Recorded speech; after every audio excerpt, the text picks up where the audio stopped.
Hey guys, welcome back to another episode of Method Ministries. I'm your host, Lucas Curcio, and today we're going to talk about the religion of Adolf Hitler. And I'm here with Dr. Richard Weikart. Did I say that last name right? Yeah, Weikart. Yeah. Perfect. All right. Well, thanks so much for being here. I just finished his book, and I'm going to believe it's in the description of this video. But he wrote an awesome book, a couple of books, but the one I read was Hitler's Religion, and you can see the twisted beliefs that drove the Third Reich. I just finished his book, as I mentioned, so I reached out to him, and he responded. So we're going to talk about what Adolf Hitler believed. So welcome to the show, and want to introduce yourself to the audience?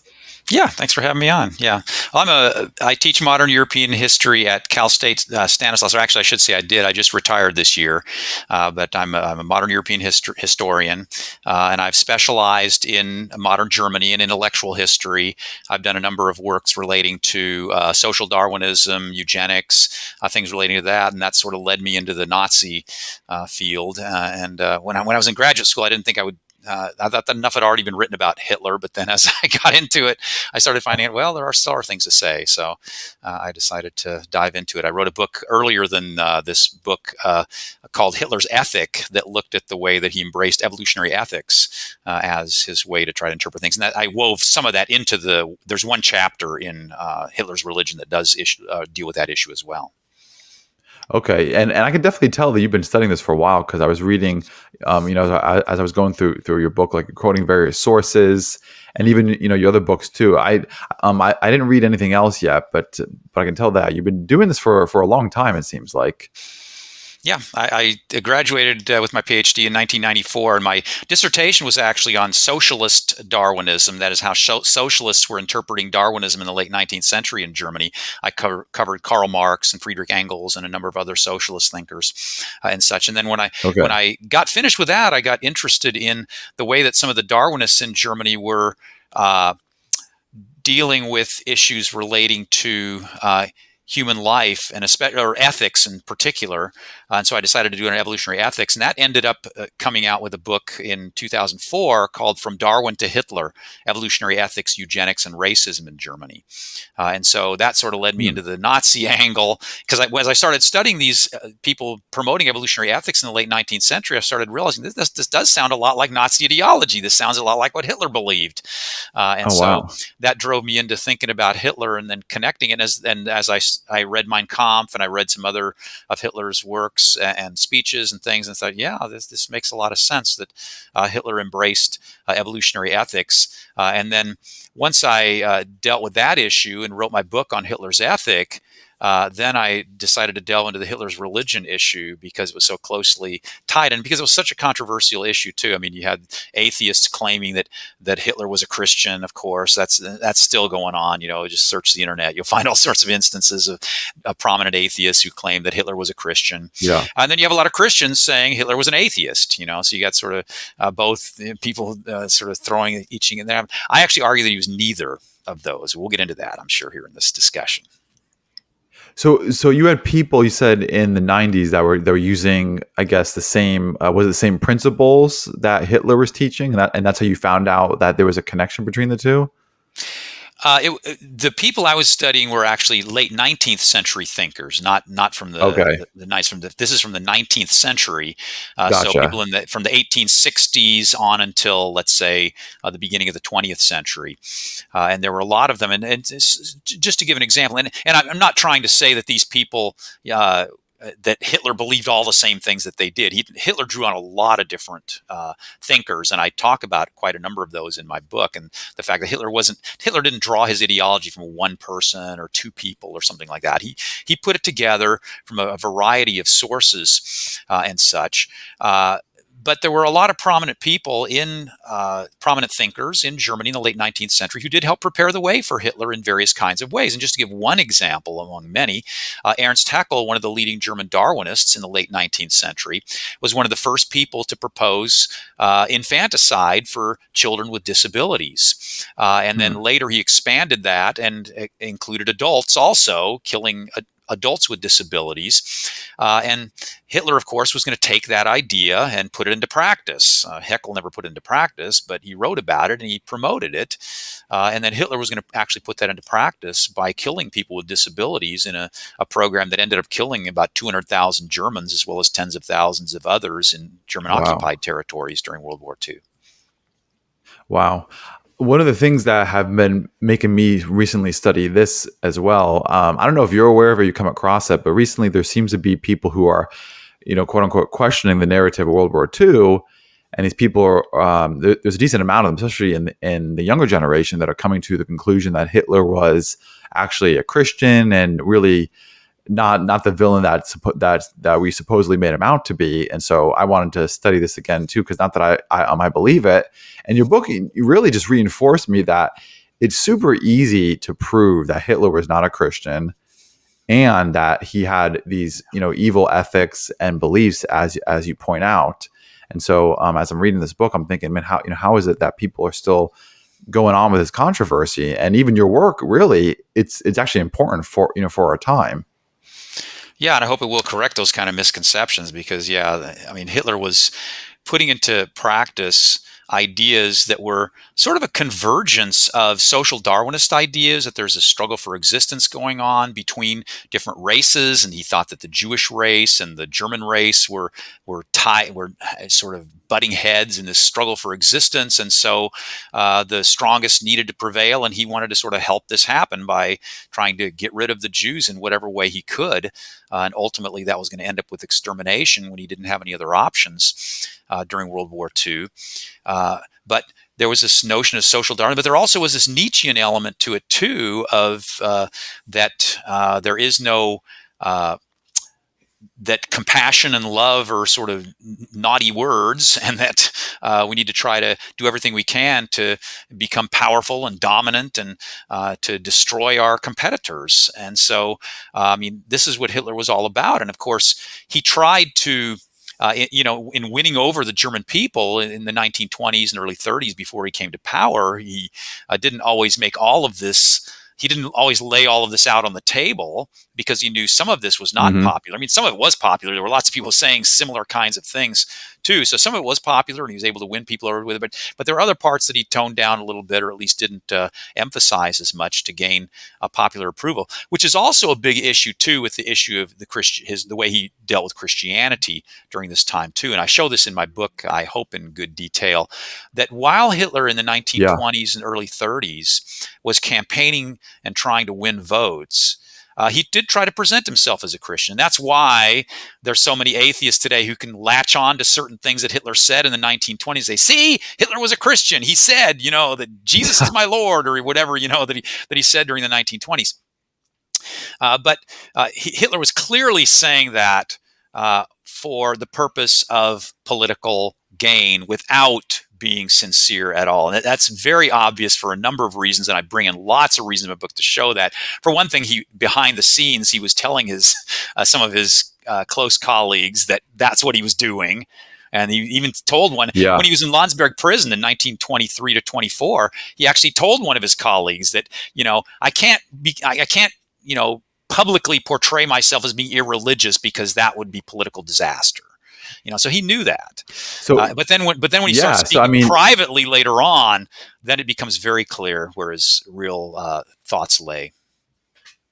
So it's almost like he's just your typical politician, really. Using a false persona and a false god, really, because I want to talk about what was the God that he believed in. And on that note, I want to read a quote because you kind of get right to it in chapter 1. And you give a famous quote that Hitler said, and I'll just read it. It's on page 1, chapter 1. And Hitler said, "My Christian feeling directs me to my Lord and Savior as a fighter. As a Christian, I do not have the duty to allow the wool to be pulled over my eyes, but I have the duty to be a fighter for the truth and for what is right. As a Christian, I also have a duty towards my own people." And you mentioned how this is a famous quote that people will use to say, see, Hitler was a Christian. But it's really simple too, and I'll let you comment on this as well. But when we talk about God and Christianity, Christianity and Jesus, it's not enough for somebody to just say that, because Mormons and Jehovah's Witness will all use the same terminology. Muslims will believe in Jesus, but it's our definitions of what that means. But if you want to go into that, because you go into right in chapter 1, page 1. Because that's usually a famous quote, and I even had some people recently. I believe I came across that quote myself before I read in your book, saying, "Oh, Hitler was actually a Christian," and again, he wasn't this villain as we been falsely taught through the narrative of World War II. But yes, what would you say to quotes like that? And what do you want to add to that? Yeah, well, several things. First of all, Hitler rejected most of the Bible because he considered it Jewish. He rejected the entire Old Testament, which obviously is Jewish. But then he also rejected all the Pauline epistles because he claimed that Paul was a sneaky rabbi who was trying to sneak Jewish ideas back into primitive Christianity. And so he thought that Paul had taken Christianity in the wrong direction. And so he rejects all of Paul's epistles. And so by doing that, of course, he's rejecting most of what any of us would think of as Christianity at the time. Yeah. But it's interesting, if you look at what he thought about Jesus, he actually did think positively about Jesus. But again, he has this totally different vision of who Jesus is than Christians do, because he claimed that Jesus was an Aryan fighter. Wait a minute. Aryan? I thought he was Jewish. I thought Jesus was Jewish. No, Hitler thought Jesus was not Jewish. Or at least only half Jewish at most, because he thought Hitler thought that Jesus had been fathered by an Aryan, probably by a Roman soldier, who happened to be in Palestine during that time, in the occupation there of the Roman Empire. So he sees Jesus as being this Aryan who is opposing the Jews. And so Hitler's favorite story in the Bible is the story where Jesus drives the Jews out of the temple. Why? Why is that his favorite story? Because he sees Jesus as being a fighter there, taking a whip and driving the Jews out of that temple. So Jesus is a fighter. He's a fighter against the Jews. And why were the Jews being driven out? Because they were money-grubbing Jews. They were greedy, and so that fits right into this false stereotype that Hitler has of the Jews. The Jews are inherently greedy, and that they have these immoral traits and such. And so he sees Jesus as being this noble figure who was standing up against the Jews, fighting against them. But ultimately, Hitler thought that Jesus died, and that was it. He was a martyr for the cause. But he doesn't believe in the resurrection. He doesn't believe that Jesus rose from the dead. He doesn't believe that Jesus' death, paid the penalty for sins or anything like that. He sees Jesus as just being a noble figure who fought against the Jews and ultimately paid with his life on the cross. So that's the Jesus that he talks about, and as you're keen to point out, is that again, when he uses quotes like that, we should really ask, well, who is the Christ of Hitler? Like who is the God of Hitler? Because and on that note too, how you mentioned how Hitler believed, and the Nazis too, or a great many of them, they believed in the Aryan Jesus.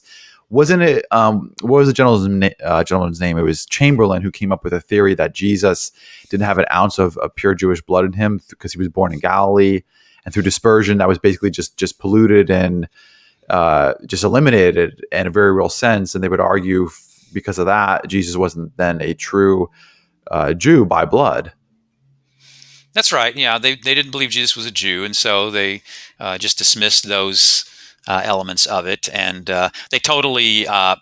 This wasn't just Hitler, by the way. There was a whole series of anti-Semitic thinkers before Hitler, like Houston Stewart Chamberlain, who you just mentioned, who rejected these notions too, and try to portray Jesus as being this great Aryan figure and such, and didn't believe that he was ultimately Jewish. They rejected, of course, scriptures like in John chapter 4, where Jesus said salvation is of the Jews. They didn't like that scripture, so that gets, they pull that out. Yeah, so it's not just the Pauline epistles. There's also other parts of the Gospels they didn't like either, and so they eliminate those parts of the scripture. So they basically just sort of pick and choose what elements they want out of the Bible based on their anti-Semitic predispositions, and then just reject everything else that doesn't sort of fit into their way of thinking. Did Hitler then openly reject the divinity of Christ? Because I remember you mentioning how he never believed in the resurrection. So what did Hitler say about Jesus being God, or did he just never talk about that? Well, it's I don't remember off the top of my head if he actually explicitly, denied the deity of Jesus, but it's pretty clear from the way that he portrayed Jesus in his life and his death. When he did talk about Jesus, it's pretty clear that he did not think that he was deity, that he thought that he was a man, a noble person in the way that he dealt with the Jews, and then again opposed the Jews. And Hitler sees him as being this great opponent to the Jews. So he thinks Jesus was a great man, but he certainly never portrays him as being a god. And when you get to what Hitler actually thought about God, when Hitler uses the word God, and Hitler does use the word God a good bit. In fact, there's a very famous passage in Mein Kampf where he says that when I, fight against the Jews, I am doing the work of the Lord. And that's one of the most quoted passages, in fact, out of Mein Kampf, especially relating to this issue of Hitler and his religion. But interestingly, if you look at that whole passage and look at the context that he's talking about, the whole context of that passage makes very clear that Hitler thinks that nature is God. That is, he doesn't think that God is separate from nature the way that Christians and Jews do, that God created nature. They think that Hitler thought that nature and God are identical. This is called pantheism. That is, that everything is God. And if you, again, I give lots of examples in my book of that. And by the way, this is why I argue that Hitler was not a Christian, but he was also not an atheist. Hitler, in fact, when he talked about atheism explicitly, always rejected it.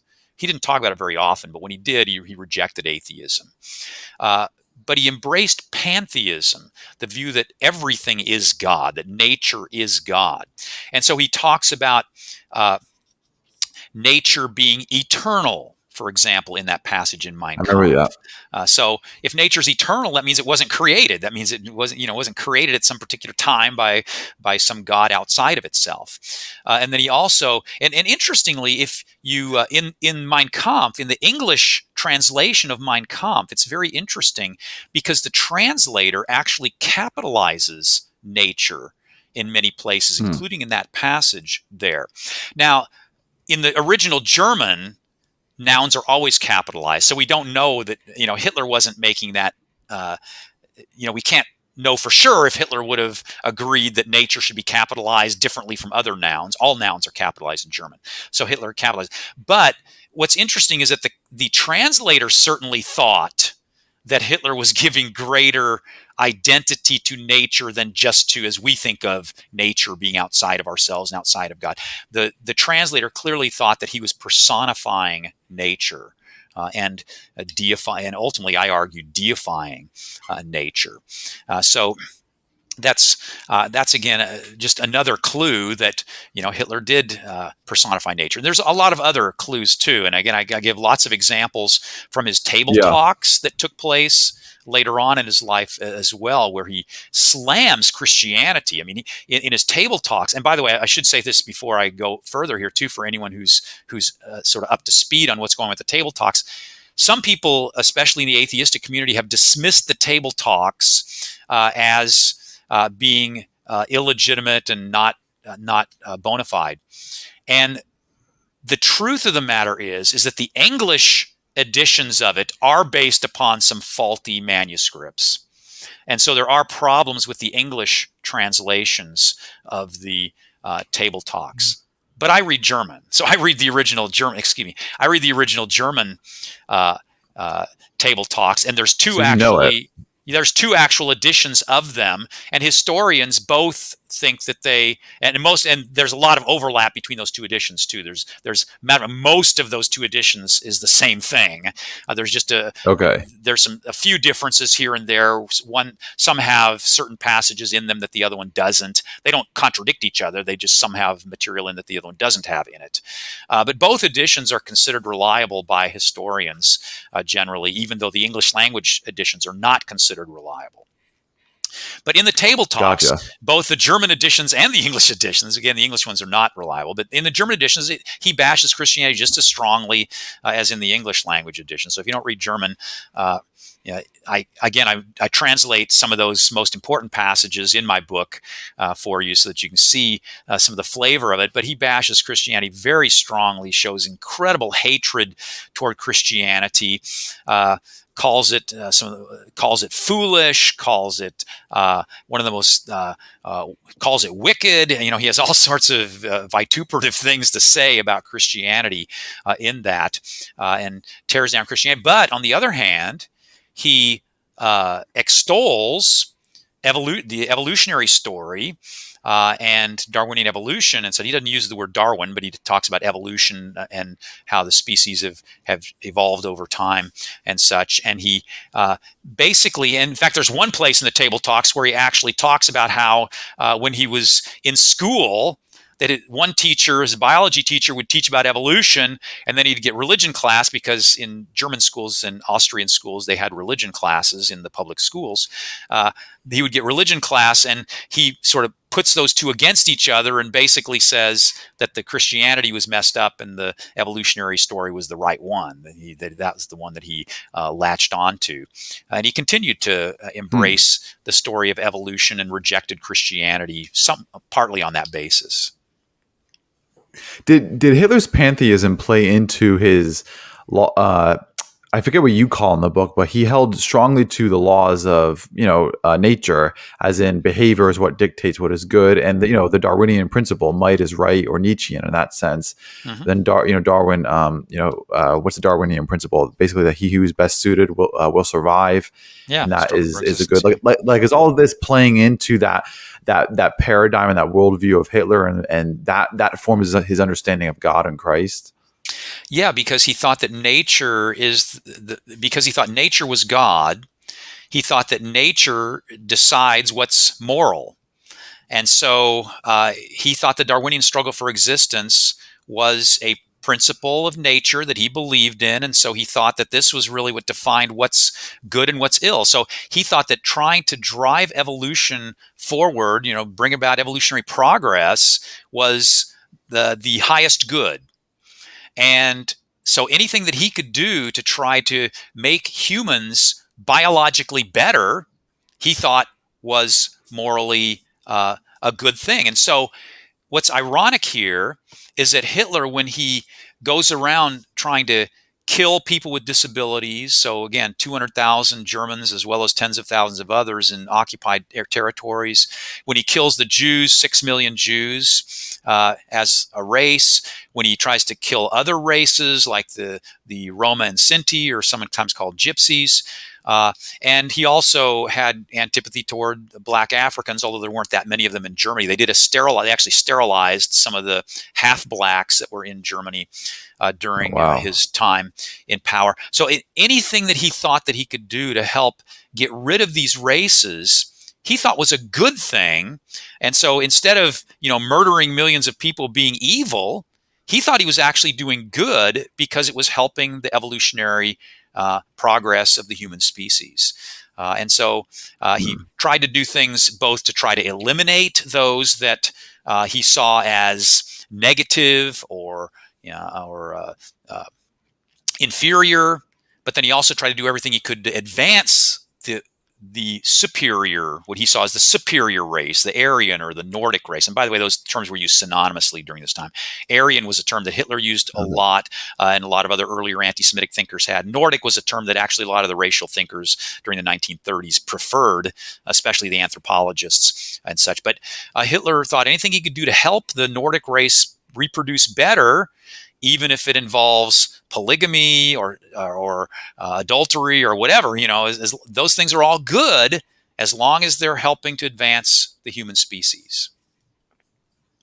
So why did then, if Hitler rejected the Old Testament, and by the way, I even read other portions too. I read, I don't know if you ever read, I believe her last name is Weschel. I can't pronounce it. Susanna, but she wrote a book called The Aryan Jesus. Yes. And she mentioned the exact same thing as you did, that many of them rejected the Old Testament because they thought it was Judaism, so they tried to to purge it. But if Hitler and them rejected Paul as a heretic and the Old Testament, why did Hitler keep even though he had a twisted and a false Christ, why did he keep his belief in Christ? Was that for a narrative purpose or a political purpose in his paradigm? Like, why did he just not reject Christ instead of just reinventing him?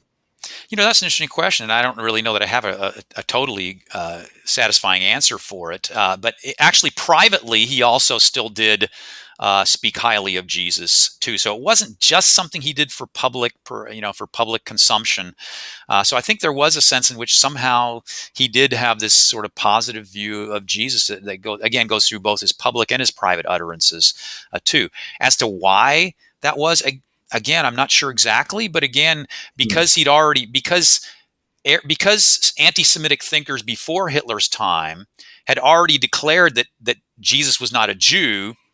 This gave Hitler the impression that Jesus is anti-Jewish, and so Hitler sees him as a sort of fellow traveler, sees Jesus as a fellow Aryan fighter against the Jews, and so I think because this picture about Jesus had been already spread pretty widely by anti-Semitic thinkers before Hitler, I think this sort of made Hitler think that Jesus was very congenial to his outlook. But you mentioned how Hitler didn't adapt basically his own theory. So he was kind of just regurgitating what many were already saying, that Jesus is an Aryan, and he was using stories like Christ overturning the money changers as a form to just advance his racial view of anti-Semitism and whatnot. So that was Hitler was just grabbing that from other people though, and just continuing the narrative. Was that Oh it? yeah, What was going on? those ideas would go back into the times in the 1870s, 1880s. So Wow. Hitler was born in 1889. So some of these ideas were being formulated before Hitler was born. They were becoming, of course, more widespread. When I say widespread, it's not like most Germans believed them necessarily, but there certainly were significant portions of the German population who were beginning to believe some of these ideas in the anti-Semitic circles, in the far right circles, and such at the time. So yeah, a lot of these ideas were coming about, long before Hitler arrived on the scene. Again, they were being promoted in books and articles and other things and newspapers during the time that Hitler was in Vienna in the early 1900s, and then when he moved to Munich. And so Hitler was still learning some of these ideas. In fact, some of the ideas that he imbibed, like eugenics, he actually imbibed those kind of late, probably in the 1920s. Those ideas had come about earlier, but they were becoming very popular during the 1920s. And he was starting to learn about them and read about them at that time. So yeah, most of these ideas had been hatched before Hitler's time and were becoming more widespread in various circles that he ran in Vienna and then in Munich. How well known was this? Being that Hitler was quiet, like was this not very well known that he believed in this kind of Christ? Because I'm thinking about, like, what was the pushback for the Christians in Germany against these views? Like, were they outspoken? Were they, because I know there was the confessing church, but I don't know how much of a public tension and controversy this was coming up against Hitler's version of God and Jesus, or was it just kind of, as you mentioned, just kind of kept behind closed doors? Well, yeah, Hitler didn't lay all of these things out on the table in great clarity. Again, in my book, I have to piece together things that he said, over time in different speeches and in Mein Kampf and in his second book. And his second book was never published until after the Nazi period was over. In fact, it's actually only known as Hitler's second book because it never had a title and Hitler never published it. And so it's still simply sold as Hitler's second book. I didn't know And that. yeah, Okay. yeah, and it was written in the late 1820s, around 1827, but it was never published. The Allies discovered a copy of it after they conquered Germany in 1945, and so it got published after that time. But the second book is very revealing, interestingly, on this whole matter of his social Darwinism, his evolutionary ethics, his pantheism. He speaks very clearly about his belief in the Darwinian struggle for existence and the races being in this struggle and everything. And so there's a lot of things that he does lay in. But again, the German public didn't know about that. They didn't have access to that book. Hmm. That was not published again until after World War II. So not all of these things were laid on the table. And if you look at his table talks, which I mentioned earlier, those were all secret discussions. He was talking with his close colleagues in those cases. So these were not things that were public to people either. However, he did make enough public comments that people sort of had some inkling of where he was at. And there were people who attacked Hitler for being anti-Christian, especially among the Catholic community. Now, in the Protestant community in Germany, the Protestants were largely liberal in their theology. And what that meant in early 20th century Germany was that many of them were very open to sort of the latest ideas from that were considered scientific at the time. So things like eugenics and even going on to euthanasia, a little more radicalized version of eugenics. Eugenics being the idea that we need to improve human heredity, breed better people, built upon this Darwinian notion of improving the species biologically. So the Protestants, a lot of them were very open to some of the ideas within Nazi ideology. And some of them were open to the anti-Semitic elements of it too. Now, that's both in Catholic and in Protestant circles, by the way, in Germany. But there were Protestants who were open to that idea too. In fact, there was a whole wing of the Protestant church that developed right about the time the Nazis were coming to power that was known as the German Christians. And the German Christian movement was a movement within the Protestant church that essentially believed in the Nazi doctrine about anti-Semitism. They basically held a similar view of Jesus that Hitler had, and they dismissed the Old Testament and other things as being Jewish and such. And so there was a wing of the Protestant church that agreed basically with a lot of Hitler's ideas, especially about anti-Semitism. There was the confessing church, on the other hand, that opposed Hitler's attempt to try to dominate the church. But that only came after Hitler took power and after Hitler tried to impose some anti-Semitic measures on the Protestant church. Specifically, they were wanting to get all Jewish converts, that is, Protestant pastors who came from Jewish families, they wanted to dismiss them from their pastoral positions. Yeah. And there wasn't a huge number of them, but there were several dozen. So that was what gave birth to the confessing church to oppose the Nazi. But even the confessing church waffled to some degree on the issue of anti-Semitism. And if you look at their founding document, the Barmen Declaration, or Barmen Confession sometimes it's called, in the Barmen Confession, on which the confessing church was based and which was written largely by Karl Barth, the theologian, there's no mention of anti-Semitism there in their opposition to Hitler. They were opposed to the Nazis dominating the church. They opposed, in the Barmen Confession, they opposed the Hitler's idea of imposing a Führer over the church, a leader over the church, which was the German Christian leader Ludwig Müller, who got appointed to the position of Reich Bishop, or bishop over the entire church. And so they were opposed to the way that Hitler was running the sort of politics of the church, but they didn't actually specifically mention anti-Semitism. There were a lot of people in the confessing church who were opposed to anti-Semitism, such as Dietrich Bonhoeffer, such as Karl Barth himself, who wrote the Barmen Confession. But not everyone in the confessing church was willing to take a strong stand on that particular issue. Bonhoeffer and Barth were two of the more opposed to the Nazis. Barth ended up having to leave Germany and got a position at the University of Basel as a theologian. And Bonhoeffer, of course, ultimately got killed by the Nazis. I remember I remember reading about that, how the confessing church, exactly as you mentioned, they waffled too. And it seemed like the difference primarily came down to the controversy. Well, should we expel baptized Jews or not? Because the confessing church said, no, we should keep them. And, the German Christian church, they didn't care whether they were baptized or not. They just wanted them out, period. And they had to leave. And that seemed to be the bigger point of contention between the two.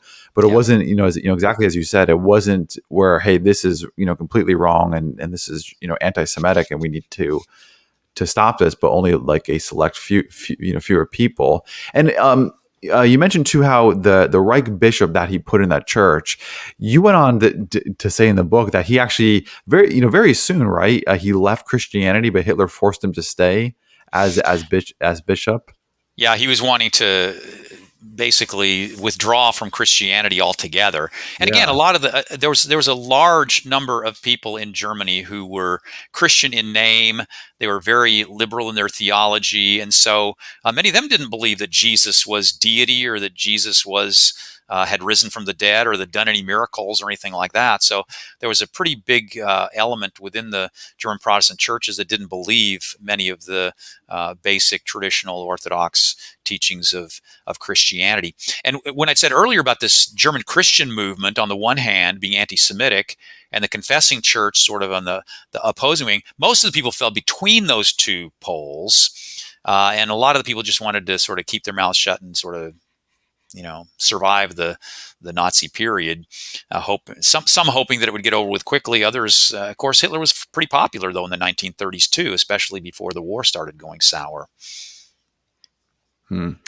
So, do you think that because I also read too that during the end of the war, Hitler and the Nazis and many other Christians in this Protestant circle were eventually starting to just say that Christianity was an invention too of Judaism. Where it seems like that it started out where, okay, maybe we can use some motifs of Christianity. We get in power, we can unite the church. But as things progressed, it seemed like that they were eventually just working towards the Christianity again is once more in that Jewishness umbrella where we just got to get rid of even Christianity. Is that true? Was that accurate? Because that's what the kind of gist that I got.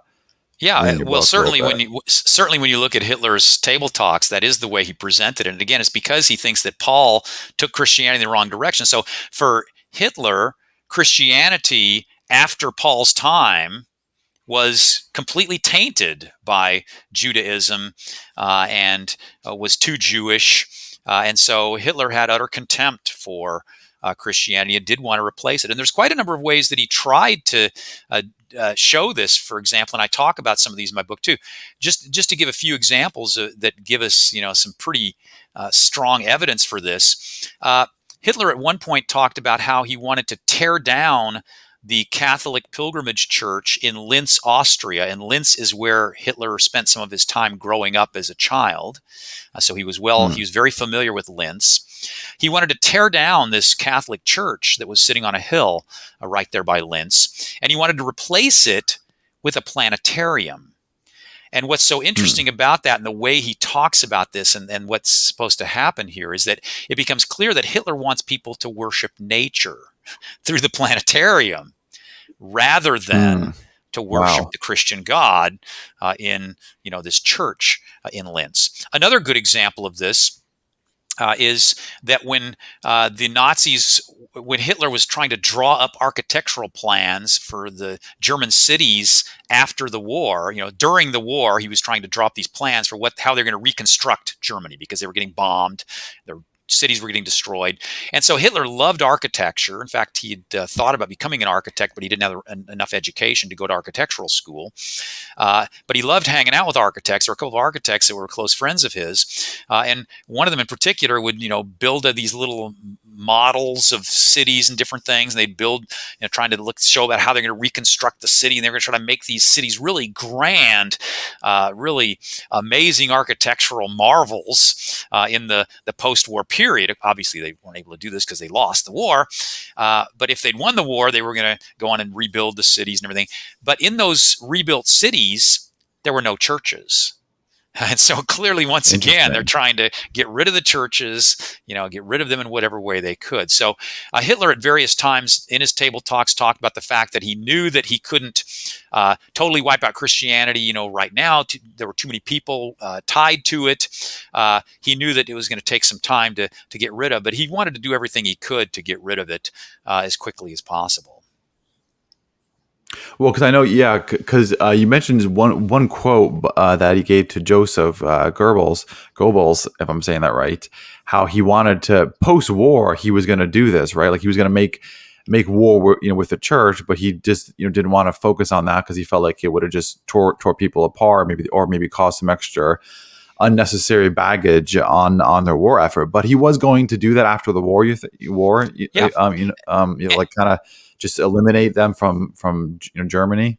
Yeah, in terms of the unpopularity too. I mean, actually, there's an interesting book called Hitler's Compromises that details some of the ways that Hitler compromised when the public began protesting against some of Nazi policies. I mean, it seems rather strange to us to think about public protests against Nazi policy, but there actually were.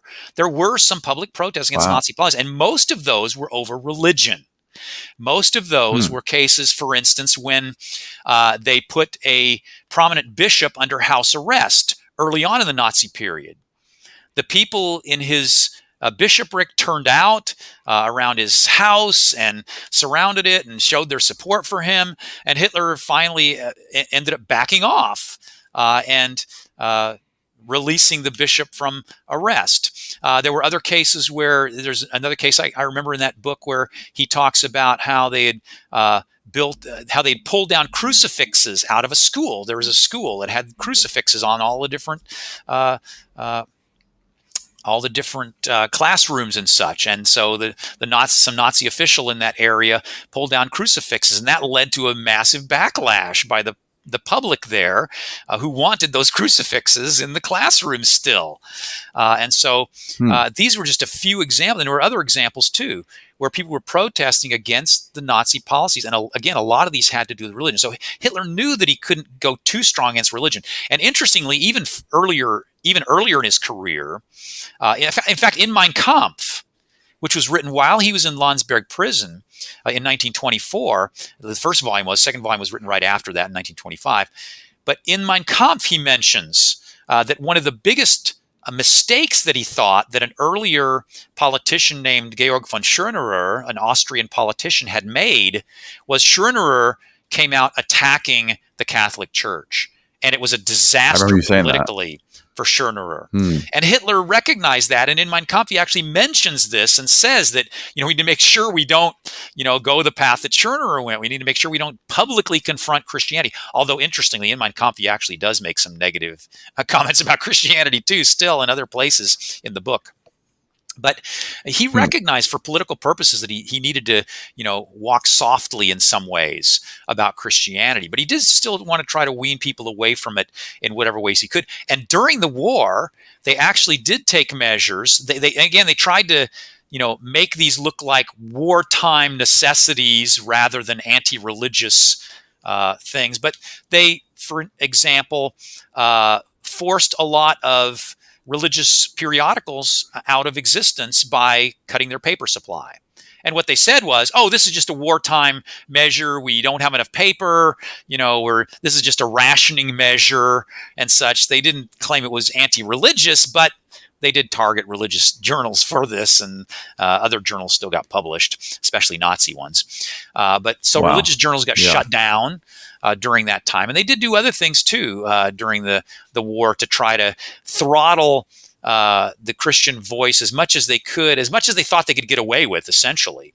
And so Hitler they imprisoned Protestant pastors. In 1937, they imprisoned Martin Niemöller as well as 700 other confessing church pastors at one time.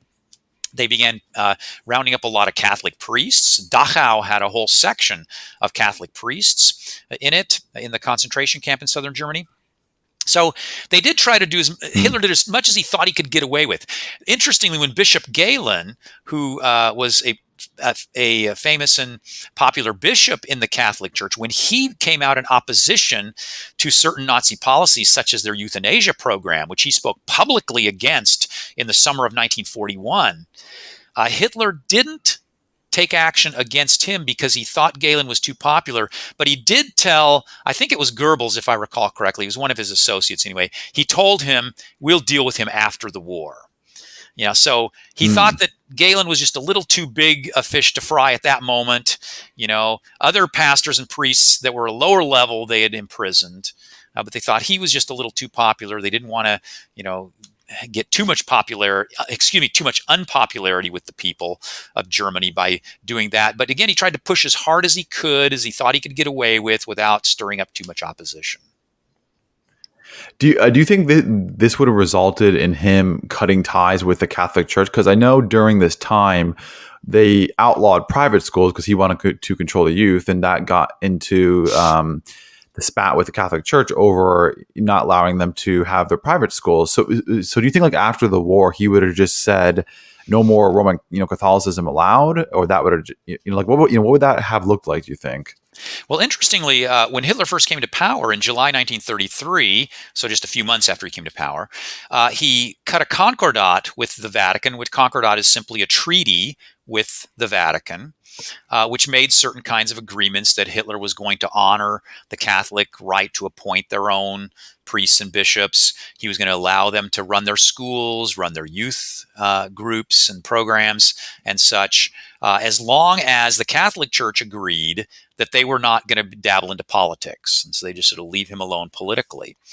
However, between 1933, when that document was signed, and 1937, Hitler continually infringed on that by shutting down Catholic youth groups, by doing various other things to shutting down Catholic schools. That's the other one I was thinking of. Shutting down Catholic schools, Catholic youth groups, and such. And so in 1937, the Pope actually issued an encyclical against the Nazi regime, protesting against all these violations against the Concordat that had been issued. Wow. And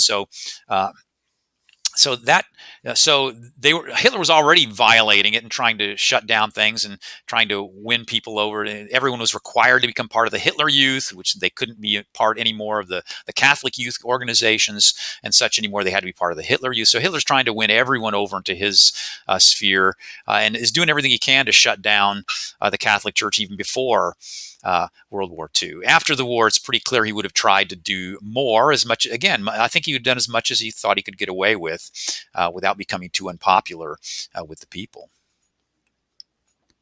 What's the common, objections that you face? Because some people will, again, there's a lot of young men nowadays being deceived at thinking that Hitler was a Christian and that the Nazis weren't as bad as as we've been taught. Like, what are the common objections? Like, how can somebody hear all this evidence? We have all this evidence. What are the things that you deal with when people would say otherwise? No, Hitler. One common thing is that Hitler was a Catholic till the day that he died. To support the thesis that he was a Christian. Like, what do you like? What are those common objections that you find, and then how would you answer this? I mean, because it seems like it's just impossible to say that he was a Christian. We have loads and loads of evidence. Yeah. Or do you come across people? Because I had somebody tell me that quotes like this are just not true; they're just false. Like, so how would you answer these claims? Yeah, well, the notion that Hitler was a Catholic, for his whole life, officially he was, but here's the way that works in Austria and Germany at that time. There's a state-run church in Austria and Germany, and the Catholic Church is one of those in Germany, one of others, because the Protestant Church is actually larger than the Catholic Church in Germany. But in Germany, the Catholic Church is an official state church. And if you are born, baptized, and confirmed into the Catholic Church, you are officially a member of the Catholic Church for your entire life, unless you go down to City Hall and declare that you are no longer a Catholic, and then you have to say what your new religious affiliation is. And usually you pay a fee to do it too. You pay some administrative fee. Oh, wow. You declare that you're changing your religion. Okay. And in Germany, Okay. by the way, there's a slight tax that's also levied on everyone in the Protestant and Catholic churches that goes to their particular church because it's a state-run church. So but you can go down and withdraw from the Catholic Church. Hitler never did that, and so people say, well, he was still a Catholic. Well, officially, yes, he was, and so is every other German who never went down to withdraw from the Catholic Church. But Hitler, as soon as he was in his late teens, as soon as he was a young man, never attended a Catholic church service except for funerals, weddings, and other special events that he was invited to. He never attended the Catholic Church. Again, he spoke very vigorously against the Catholic Church in private, as I have already mentioned here, especially in his table talks and everything. And interestingly, he did give the green light for other of his close associates to withdraw from the Catholic Church. So Himmler actually did withdraw from the Catholic Church, and Oh, Himmler wow. came to identify himself when what he changed his religion to was Gottgläubig, which literally means a believer in God. So very vague. He didn't claim to be a Yeah, that's like a Protestant. spiritual Yeah, he didn't claim claim. to be Protestant. He didn't claim to, be affiliated with any other particular denomination or whatever. And it didn't even claim to be Christian. Didn't even claim Christian affiliation. He just said believer in God. So pretty vague thing there. And a lot of other SS members followed suit with Himmler also, and then also did embrace this Gottgläubig idea, this believer in God, and withdrew from the Catholic Church as well. So Hitler, for political purposes and reasons, never thought it was worth doing. Maybe he would have later, that's conjecture. We don't know one way or the other. But he did allow he did very specifically allow Himmler and others to do that and to withdraw from the Catholic Church. So he certainly didn't have anything against that.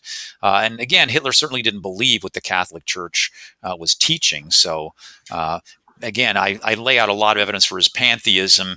Obviously, this is completely against what the Catholic Church is. In fact, interestingly, in the 1937 encyclical that I mentioned to you that Pius IX put out, excuse me, not Pius IX, Pius XI, I'm sorry, Pius XI, that Pius XI put out in 1937, he actually does mention pantheism as the Nazis embracing Really? pantheism, and he opposes that element of Nazi thinking about pantheism. So the Catholic Church recognized in 1937 that Nazi ideology did not conform to the Catholic Church's doctrines and ways. Okay, yeah, so that settles it because again, that's a big claim. Hitler was a Catholic until the day that he died, but with that state church thing, I didn't know that. So so that just kind of answers exactly in a very concise way. Well, this is why he wasn't. And to me, honestly, it's saying Hitler was a Catholic is the same thing as saying Joe Biden's a Catholic. I mean, if Sure. it both means the same thing to me, like it doesn't mean much. It just means just another, very, political, very politician of them to use this as a persona, as a front, as a mask to win masses over. And Yeah. I feel like people don't realize that too. Like, Hitler was a politician. People as in, oh, Hitler actually wasn't a bad guy. Hitler was a Christian, and they were just trying to do the right thing for the for the country. Well, I think it's pretty naive to hold the view that Hitler was certainly telling us the truth all the time. I mean, that's just incredibly naive. I mean, Exactly. Hitler was a liar. In Yeah. fact, in my earlier book on Hitler's ethic, I actually have a whole chapter on Hitler as a liar. That's one of my chapters in my book, and Oh, I show wow. how he was a liar. And I show the different things, and again, he obviously tries not to get caught in his lies, like every politician. You try not to get caught in your lies, but I mean, he was constantly telling lies. And in fact, there's one really interesting episode. I think I have it in that chapter. I'm not exactly positive. This is not Hitler himself, but it was Goebbels, the propaganda chief. But it's similar flavor to what Hitler was doing at the time too. Goebbels was once talking to the press in Munich, and he was trying to tell them, this was in the late 1930s, before World War II had broken out. I think it was around 1938. It might have been 37, but it was somewhere around 37, 38. Before World War II broke out anyway. And he was telling the press corps there, who are all loyal Nazis by this time. He's telling them, we need to try to prepare the German people for an upcoming war. Because Goebbels knew that Hitler was preparing the country for war. Most of the Germans didn't know that. And Goebbels went on to say, our propaganda up to this point has all been about peace and about how Germans peace-loving. But, we need to sort of, and the problem with our propaganda up to this point is that people are believing it. And now the German people believe that we're a people of peace.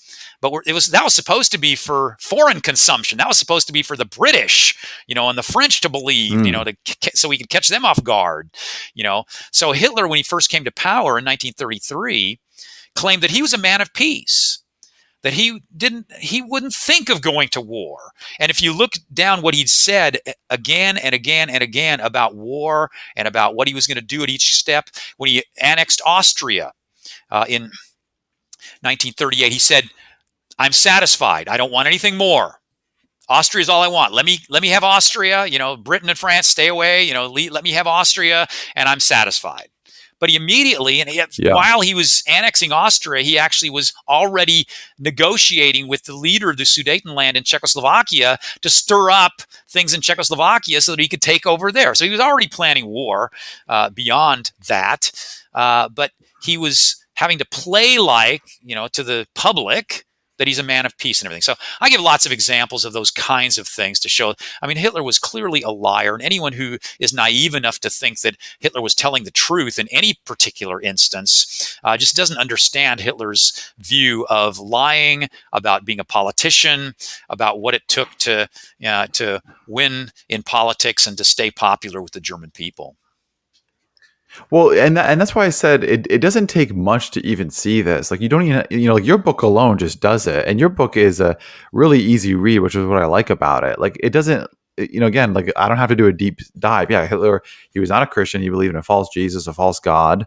He was antithetical. He wanted to make war. He was a liar. And it's like, I don't even know why people, like, why is this even, conversation that we're having? Because other things, it requires me to have a deeper understanding, do a deeper dive. But this is like really, again, it's like on surface level, and your book, just lays it out, and it's like, I'm left scratching my head to like why this is even a topic, otherwise. Like, why do people believe otherwise is truly mind boggling to me. Yeah, that's an interesting point. And what's interesting too is if you look at what historians write about Hitler, a lot of historians don't spend a lot of time dealing with the issue, but of his religion, which is why I go into great depth on it. But most historians, I can't think of any historian who actually portrays Hitler as being an atheist. There's one particular historian, Richard Stikeman Gall, who's written a book called The Holy Reich, which there are lots of problems with it. Even most historians don't agree with Stikeman Gall. Stikeman Gall tries to show that book. What's that? You don't recommend that book? No, I don't recommend the book Okay. because, again, even most historians, most historians reject it, and the reason why is because Stikeman Gall tries to do everything he can to try to show that the Nazis are Christians. I one time talked with Stikeman Gall at a conference, and I asked Stikeman Gall how he defined Christianity, and he told me that if he defined Christianity, his project wouldn't get off the ground because it's just so it's just this amorphous. So he lets Christianity be anything anyone wants it to be. So Mormons can be Christians, Jehovah's Witnesses can be Christians, Hitler's German Christians can be Christians, everyone can be Christians, no matter what they believe about things, as long as they sort of self-identify and believe in Jesus in some kind of way. So he has a really amorphous idea of Christianity. Most historians have rejected Stikeman Gall's book, though. But one of the interesting things about Stikeman Gall's book that was really came out when I was doing my own book on Hitler's religion is that the cover of Stikeman Gall's book has this really interesting illustration. And when I was looking for illustrations for my book, and I think I can find this here in my book real quickly here. Yeah. And just so the audience knows, we're referring to the Holy Reich of Stikeman Gall's book. Yes, Stikeman Gall's Holy Reich. Stikeman Gall's book has this, I don't know if you can see it here. This that's with him coming out of the church with a cross. With Hitler coming out of a church with a cross over Hitler's head. And what's interesting is, as I was looking for illustrations about Hitler and religion, I got a hold of this book by Heinrich Hoffmann, Hitler's photographer. And interestingly, as I was thumbing through it, I found this picture of Hitler. And here's the picture that I found in that particular edition, which was a 1937 edition. Oops, I'm getting in the wrong place here. There we go. You probably see it there. No it's cross. the same picture, but no cross. And when I saw that picture without the cross, I didn't recognize that it was different, but I thought, oh, that looks pretty similar to that one that's on Stikeman Gall's book. So I pulled Stikeman Gall's book off my shelf and looked at it, and oh, these are different. One has a cross and one doesn't. And that's a very interesting point also as evidence for Hitler's attempt to try to pull away from Christianity, because the first one with the cross was done in 1932 before Hitler came to power. And so where Hitler was trying to sort of pander more to Christian sensibilities. And in Heinrich Hoffmann's book, his photographer, he's Hitler's personal photographer. In that book that he first published in 1932, it says that Hitler, the supposed heretic, notice supposed heretic, coming out of this Marienkirche. And so the idea is that, look, Hitler's coming out of church. It's sort of trying to make him look like a Christian. He's got this cross right above his head, it's sort of a halo effect to it and everything. But then in 1937, when they published that other picture without the cross, and by the way, they airbrushed the cross out, and this is the only instance which I've been able to find. I've contacted some other Nazi historians. No other Nazi historian knows of any other photograph that has been airbrushed by the Nazis to change it for propaganda purposes. I mean, Stalin did this all the time. We know about Stalin doing this, airbrushing Trotsky out of photos and different things like that he did. This is the only one we know of where the Nazis did it. And he did that so that he wouldn't appear as Christian. And interestingly, the caption changed. The caption said that in the 1937 edition without the cross said, Hitler sightseeing at the Marienkirche. So it made clear that he wasn't attending a church service, which is what you might think, from the first photo where he's walking out of a church. Here it says he's just sightseeing.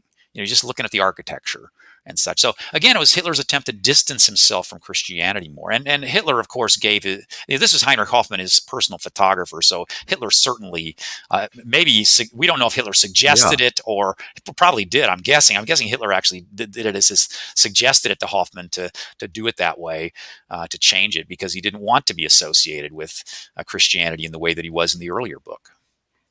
So Stikeman Gall is using a photo that even Hitler wants to butcher to deny Christianity, right? Exactly. So, and Stikeman Gall actually claims that Hitler changed his views on Christianity too. He claims that later on Hitler pulled away from Christianity. So, again, I think if you look at the evidence of what Hitler was saying in his early writings, even in Mein Kampf and his early speeches, it's pretty clear, and especially what he was saying privately to people. We don't have as much evidence from that time of his life, but the evidence we do have suggests that Hitler didn't change his views about Christianity. He just changed his way that he was willing to talk about it because of public image that he wanted to create. Is Stikeman Gall what do you think his purpose is of trying to go down that route? Do you think it's does he kind of fit into that crowd where Hitler wasn't as bad as we've been told? Or does he just want to sell a book? No, it's not the former. I think he's wanting to do the same thing that a lot of atheists want to do who claim that Hitler is a Christian. What they're wanting to do is they're wanting to bash Christianity. So they're wanting to say, look, Hitler was a Christian, so you Christians are evil. So Stikeman Gall's not a Christian. Oh yeah, no, I mean it makes sense. No, obviously, yeah. No. Yeah, okay, so he's coming. I don't know exactly what Stikeman Gall's religious viewpoint is, but I'm guessing it's either atheist or agnostic. I'm guessing atheist, but it could be agnostic. Okay. But he's coming from the perspective of trying to basically tarnish Christianity by showing that the Nazis came from that realm, and that's exactly what things that people like Daniel Dennett, the famous atheist, Richard Dawkins, and others, when they talk about Hitler being a Christian too, that's exactly what they're trying to do. They're trying to say that look, you Christians have Hitler to contend with, whereas of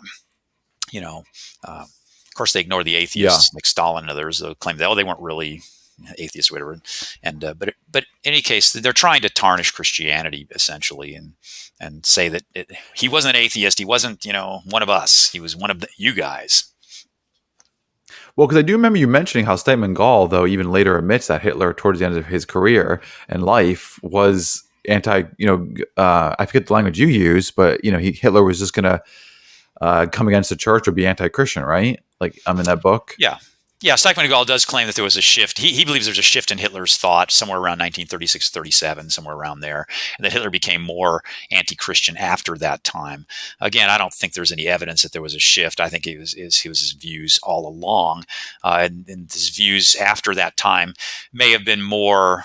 He may have expressed them more vehemently and such. Not really too much publicly, though. By the way, I mean he didn't say these things in speeches. Usually, again, it's usually still like in his table talks where he's talking to close colleagues and other things like that, or in private speeches. We have some private speeches that he gave to Nazi crowds rather than public speeches being given on the radio or something like that. Still on the radio, he still tried to tone down his anti-religious rhetoric to some degree, but he still was a little more open about it, especially among his Nazi party comrades.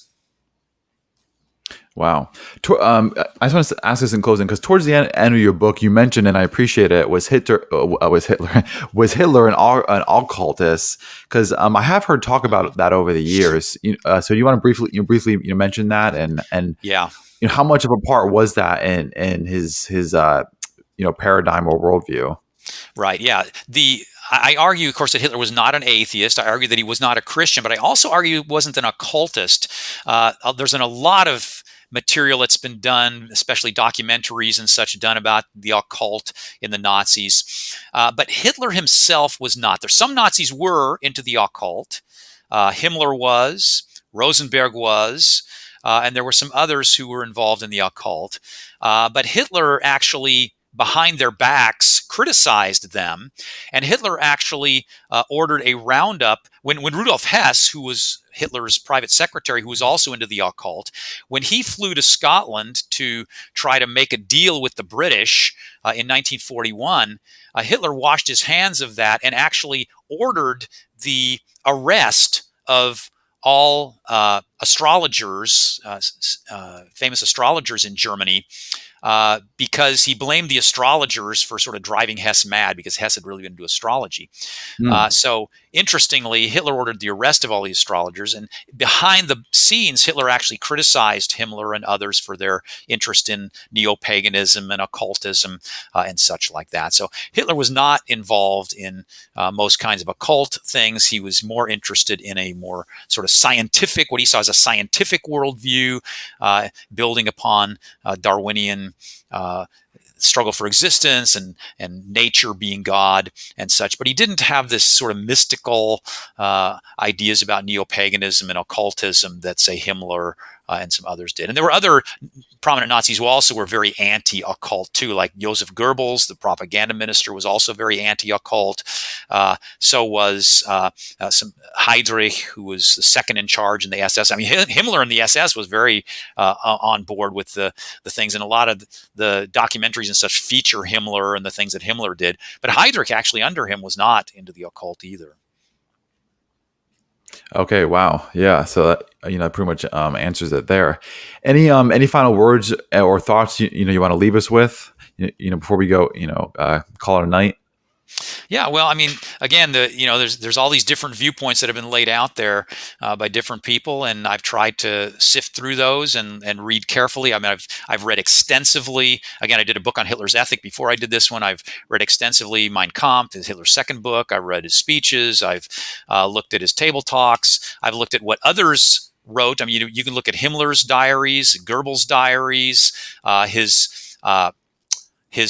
of his secretaries wrote a book about Hitler shortly after the war was over and talked about Hitler's views about religion and such, and made very clear that he was anti-Christian and such. So there's just a lot of sources of information that we have about Hitler and about his views. And if you understand that some of his public pronouncements, like the ones in the 1920s while he's running for office, did have sometimes a Christian flavor because he's trying to pander to his audience. If you understand that, everything makes total sense, that he was anti-Christian all the way through his career, and that's the position that he took. So I would say just look at the evidence. Yeah, and I would definitely say that your book was really fascinating. It was an easy read, and it lays it out in a very concise manner. So, thank you for this work, because this has helped me, and it was just like a pleasure to read it too. And I look forward to even reading your other books, like his ethic and Darwinianism. And I can tell you really know your stuff, like these names and time periods. Like you've been studying this for a long, long time. You said you started teaching in '94. You mentioned. Yeah. Yeah, so I was born '91, so that was I was only 3 years old. By the Yeah. way, are you half German or are you full German? Because your name sounds it. All of my ancestry is German, but all my ancestors came over to the United States in the middle of the early to mid 19th century. So before the Civil War, all of my ancestors were in the United States already. So by the time I Okay. came on the scene, my parents did not speak German or anything, even though from both sides of the family they came from German heritage and such. I have lived Oh, in wow. Germany, though. I moved to Germany after I graduated from the university in 1980. And in 1981, I moved to Germany and lived there for 4.5 years, though. And then I also moved there from 1992 to 93 while I was working on my doctoral dissertation as well. So I've lived in Germany about 5.5 years, and I've done a lot of archival trips and other kind of things there too over the years. Okay, so that's how you learn the language then, I guess, I just by took a being couple around, years being in I around took a people. couple years in college, but then yeah, going there really helped a huge amount. Yeah. Oh, wow, yeah. Because did you read Mein Kampf in the original language? Of course, yeah, yeah. Oh, wow. Everything that I cite in the book is from the original German, and most of the translations are my own translation, unless it's been translated by someone else. Which a lot of it has. I mean, Mein Kampf obviously has been translated into English. And the second book has been translated into English, but a lot of his speeches have not been translated. Some have, but a lot of his speeches haven't been translated. The table talks, again, the English translation isn't even reliable, so I just didn't even look at that at all. Uh, Hmm. so I read the German editions of the table talks and everything. So yeah, I relied completely on the German sources. Man, wow, that is awesome. And sincerely thank you for coming on, and talking about this. And to the viewers, if you could please like and share this video as well. And I'll leave his book in the description of this video. And Doctor, again, thank you for being here. And to Thanks the for having viewers, me. take care and God bless. And we'll see you around next time. Bye bye.